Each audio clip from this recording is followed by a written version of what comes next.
make this Team USA team. Caitlin Clark destroys in day 2 of Team USA camp, looking like the best. All right, so here's the real story from Team USA's senior women's national team camp. Coach Carol Lawson made a quick remark after Caitlin Clark's first practice, but honestly, that tiny comment doesn't even scratch the surface of what went down. Clark didn't just look good, she completely dominated the court. Every newcomer felt it, including Angel Reese and Sue Bird, the managing director herself. You could see Sue barely holding back her excitement as Clark pushed the pace, nailed absurd threes, and immediately clicked with Aaliyah Boston, clearly showing she belongs in the starting lineup. After a season marred by injuries, Clark stepped in fully healthy and ready to carry Team USA toward gold in 2026. Meanwhile, Angel Reese, let's just say she's struggling to keep up, and there's serious talk she could be cut from the team. Drop a comment and tell us, should Angel Reese stay on Team USA, or is it time for a roster shakeup? Who deserves to make the cut and who doesn't? Really thankful for, the training staff and player development and everybody that has kind of been there with me. They haven't taken a break either because they invest a lot of time and they want me to be successful. So I think for myself, like it's not proving it to yourself again, but it's just that feeling. And I think it just made me smile quite a bit. Like I really did kind of feel like myself out there and just continuing to get my lungs back. But I felt like I was moving really well. So it was pretty. After months of total silence, thanks to a sophomore season plagued by injuries, Caitlin Clark finally returned to the court. And nobody saw what was coming. Before her second-year setbacks, Clark had been absolutely unstoppable. During her jaw-dropping rookie season, she shattered 62 records. Let that sink in. 62 triple doubles like they were nothing, insane long-range shots, and a level of dominance that completely flipped the WNBA on its head. Then everything fell apart. Her sophomore year turned into a nightmare of injuries, one setback leading to another, and then another stacked on top.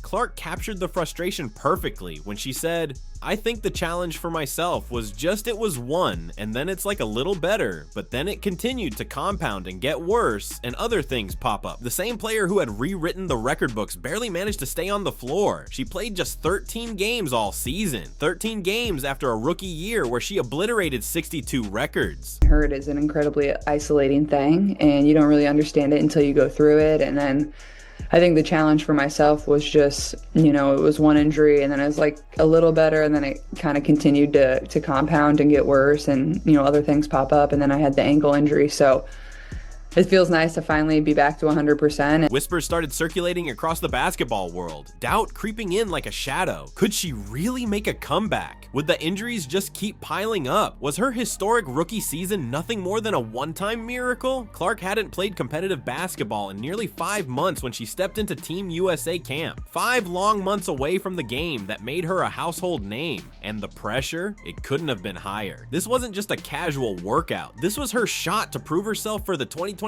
World Cup team and the 2028 Olympics in Los Angeles. Every coach, every analyst, every camera lens was glued to her first touches. Could she still move like the record-breaking phenom she once was? Would the rust be too obvious after such a long hiatus? Clark admitted the nerves were real. "I felt it the moment I touched the basketball warming up before practice even started. That's when I started to feel comfortable," she revealed later. One of the things that stands out to me in looking at this, it's not just that she's back on the basketball court and it's a relief, but her speed seems to be back. We saw it on that step back 3 on the first day of practice, but there was a play in the day 2, and this play for a number of reasons is very exciting to watch. But number one, let's start with the speed. You see Caitlin Clark gets the dribble handoff from Aaliyah Boston. It's the way she turns the corner and how quickly she gets down that stands out to me here. Look, coming downhill, great pass, right, to Jackie Young down there. So dribble handoff, and just moving quick with intent, gets it to Jackie Young, who misses the layup. But but fights. But here's the thing, comfortable doesn't even come close to describing what happened next. Clark declared herself fully healthy, then stepped on the court and absolutely delivered. Her shots were nothing short of automatic, her passes hitting teammates like she had built-in radar, and her court vision, sharper than ever, maybe even sharper than her rookie season. She pushed the pace like the Clark we all remember, igniting fast breaks and finding teammates in perfect spots every single time. The woman who averaged 16.5 points and 8.8 assists in just 13 healthy games looked completely dialed in. Coach Kara Lawson watched Clark dominate both ends of the floor and couldn't hide her awe.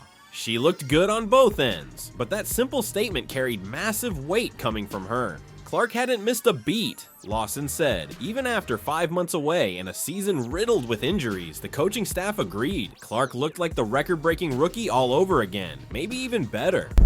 This is what makes Caitlin Clark so special, all right?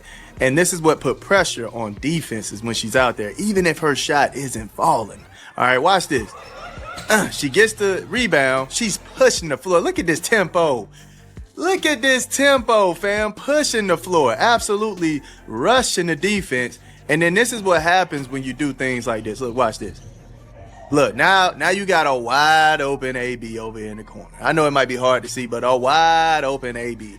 All because she grabbed that rebound and pushed the tempo. Building team chemistry. My main goal today was just to smile and have fun, she said. And that grin never left her face during practice. Clark had her game back, her health back, and her confidence fully restored. Everything was clicking again. The entire atmosphere at Team USA camp shifted the moment Clark proved she was 100% healthy. You could feel the energy in the room lift. There was one play in particular that made Sue Bird and the coaching staff realize they were witnessing something truly special.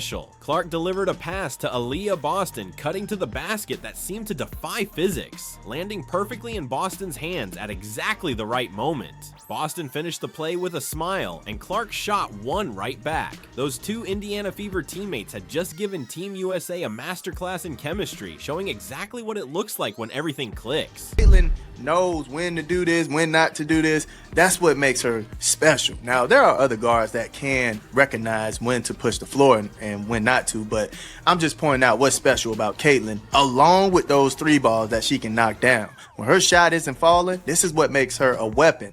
Although her shot isn't falling, people still respect her to the level where they're like, hey, she can get hot, man. We're not going to just allow her to be open just because she missed 1, 2, 3 shots. We're not going to allow that, man. Stay on her. That gravity that she holds, man, it opens up the defense. Like, chemistry usually takes weeks, sometimes months, to develop in a camp setting. Players need time to learn each other's tendencies, their timing, and where they like to operate on the court. Most guards struggle to find bigs in traffic or deliver passes at the right speed, but Clark and Boston, they already had that connection locked in. After an entire season together with the Indiana Fever, they knew each other's games inside and out, reading movements, anticipating cuts, and creating scoring opportunities instinctively. At Team USA camp, that connection became clear within minutes. Clark would snag a defensive rebound and immediately push the pace, scanning the floor for Boston as she sprinted down the court. Boston would carve out space in the post, and Clark would thread passes through defenders like she had eyes in the back of her head. Passes other guards couldn't even imagine. The timing was perfect. The execution, flawless. Boston knew exactly where Clark's passes were coming, and Clark knew precisely where. Boston wanted the ball. I guess you can't rule anything completely out. Can't rule anything completely out like that team up right there. But I expect to see them really playing well off of each other in Team USA and in a Team USA uniform over the next several years, and the next couple of versions of that team.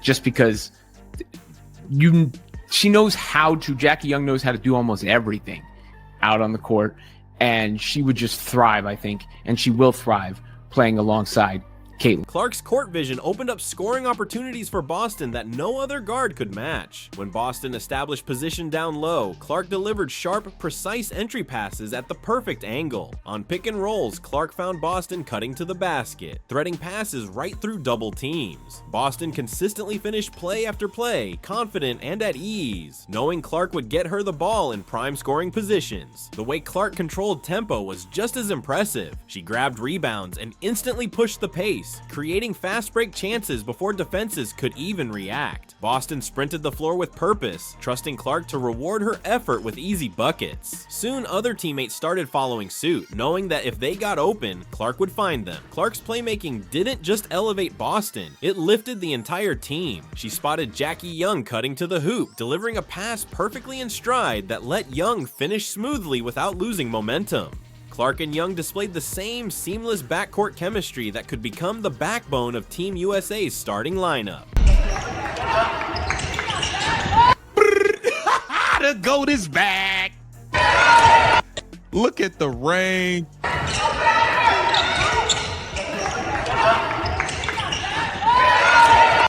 Man, she's back, bruh. She's back. Oh, bucket, bucket. Pick up, pick up.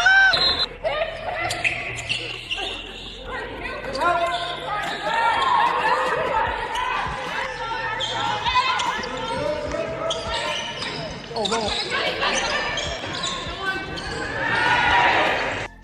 The energy between Clark and Boston was contagious. Smiles never left their faces during practice, and it was clear they loved being back on the court together. That ease translated into confidence, and that confidence quickly spread to everyone around them. Teammates started making sharper cuts, setting cleaner screens, and playing with more purpose because they trusted Clark to reward good movement with pinpoint passes. Sue Bird and the coaching staff watched this chemistry develop with growing excitement. Most point guards take time to build these kinds of connections, but Clark already had hers with Boston and was quickly forming new ones with players like Jackie Young. As practice went on, the choice for starting point guard became crystal clear. Clark didn't just fit in, she elevated everyone around her. While the chatter focused on a heated battle for roster spots, the coaches were quietly observing one player pulling ahead of the pack. The story heading into camp had been straightforward. Multiple players would compete for a handful of spots on the 2026 World Cup roster. The competition was expected to be intense, with tough choices looming for the coaching staff. But as the practice unfolded, it became obvious that Clark was on a different level. Who should make this Team USA team? Obviously, the GOAT, Caitlin Clark, should be the starting point guard for Team USA. Duh, the best thing that ever did it. Caitlin Clark starting at point guard. Jackie Young should be starting at shooting guard. That is what I believe it should be. That should be the starting backcourt right there. We move on to the wing position. I got Kalia Copper starting. Yeah, man, CC is back. Angel Reese made it clear just how much making Team USA meant to everyone at camp. Every player there knows it's an honor just to be selected. They weren't picked randomly. They were handpicked because the coaches knew they could contribute something special. The pressure was real. No one's spot was guaranteed, and Clark understood that completely. You all want to win. You're all fighting for a spot, she admitted. But by day 2, Clark made that competition look one-sided. Analysts called her practice performance on fire, and they weren't exaggerating. Her shots were falling with deadly consistency. Her elite court vision created scoring chances no one else could see, and her decision-making under pressure was flawless. The skills that set Clark apart became immediately obvious. She drained threes from NBA range, even with defenders closing out. Her passes threaded through traffic, setting up teammates for easy baskets. Every possession, she made the right call: shoot or pass, push the break or run the offense, reading the game like few others can. This is what elite basketball looks like. And this is gonna surprise some people, but I think she has versatility. She can score, she can play defense, she has size. I have De'Erica Hamby starting at the 4. I got De'Erica Hamby starting at the 4, and I got Indiana Fever's own Caitlin Clark's running mate, Aaliyah Boston, starting at the 5. That's my starting 5. Caitlin Clark, Jackie Young, Kalia Copper, De'Erica Hamby, and Aaliyah Boston. That's who I have in When it came to the starting lineup, the coaching staff's reaction said it all. They smiled at Clark's plays, nodded at her smart decisions, and their body language made it clear they'd found their point guard. Clark herself said, "It feels nice to finally be back to 100%, and her performance left no doubt. Her dominant play effectively ended any real competition for the starting point guard role. Other guards were still battling for roster spots, but Clark had firmly claimed the starting position. The future of Team USA basketball was beginning to take shape around one player, and her return to elite form was impossible to ignore. While everyone debated who would make the roster, the bigger story was who would define the next decade of USA basketball. This camp marked the moment the torch officially passed to a new generation, and Clark stood at the center of it. Her commanding performance made it clear to coaches they had found a franchise player for years to come. Reflecting on her journey, Clark remembered playing on the U16 team and dreaming of representing the senior national team. "It's the beginning of a new Olympic cycle," she said about returning to Team USA. That dream was now becoming a reality, but the pressure was enormous. The 2026 World Cup and the 2028 Olympics in Los Angeles came with sky-high expectations, and Clark was ready to lead. Just seeing her back out on the floor at all is a big deal. And probably people holding their breath a little bit too, but just all of her movements look good. That's the most important thing.